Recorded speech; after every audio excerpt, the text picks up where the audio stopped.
আসসালামু আলাইকুম, তোমাদেরকে অনেক শুভেচ্ছা ফিএমএ ইউনিভার্সিটির পক্ষ থেকে।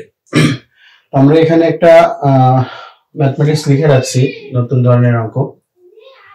একটি সরলরেখা অক্ষদ্বয় হতে সমমানের অংশে ছেদ করে এবং আলফা বেটা বিন্দু দিয়ে যায়, তার সমীকরণ নির্ণয় করো।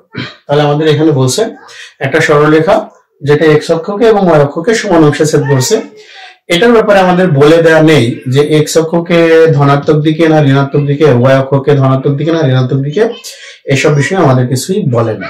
শুধু বলছে এক্স অক্ষকে এবং ওয়াই অক্ষকে মানে সমানের অংশে সেট করছে এবং আলফা বেটা বিন্দু দিয়ে গেছে। তাই সেই সরলরেখাটা সমীকরণ আমাদের নির্ণয় করতে হবে। আমরা এখানে লিখছি, ধরি সরল রেখাটি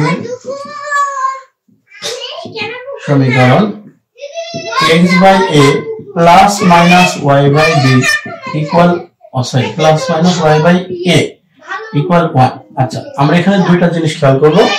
আমি এখানে লিখছি x by a plus minus y by a। আচ্ছা, এই দুইটাই a লেখার কারণ হলো x অক্ষ এবং y অক্ষকে সমানের অংশে ছেদ করছে এবং x অক্ষকে y অক্ষকে কোন দিকে ছেদ করছে, ধনাত্মক দিকে না ঋণাত্মক দিকে, এগুলো বলে নাই। যার কারণে আমরা এখানে প্লাস মাইনাস দুইটাই নিয়েছি, যাতে ধনাত্মক ঋণাত্মক দুইটাই একসঙ্গে আমাদের প্রকাশিত থাকে এর মধ্যে। আচ্ছা, তাহলে x plus minus y equal a, আমাদের এটা এক নম্বর সমীকরণ। এক নম্বর সরলরেখাটি কোন বিন্দু দিয়ে যাবে সেটা আমাদের বলে দিয়েছে, যে আলফা কমা বেটা বিন্দু গামী। তাহলে আমরা লিখতে পারবো alpha plus minus beta equal A. যেরকম আমরা জানি যে কোন সরলরেখার যে বিন্দুগামী হয় তার ভুজ এবং কোটি মানে x এবং y এর মান ওই সমীকরণের উপরে বসানো যাবে। তাহলে a এর মান আমরা এক নম্বর সমীকরণে বসাবো। a এর মান এক নম্বর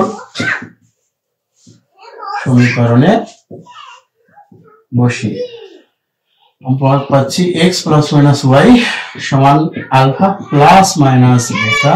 তাহলে ফাইনালি পাওয়া যাচ্ছে x plus minus y minus alpha plus minus beta সমান 0।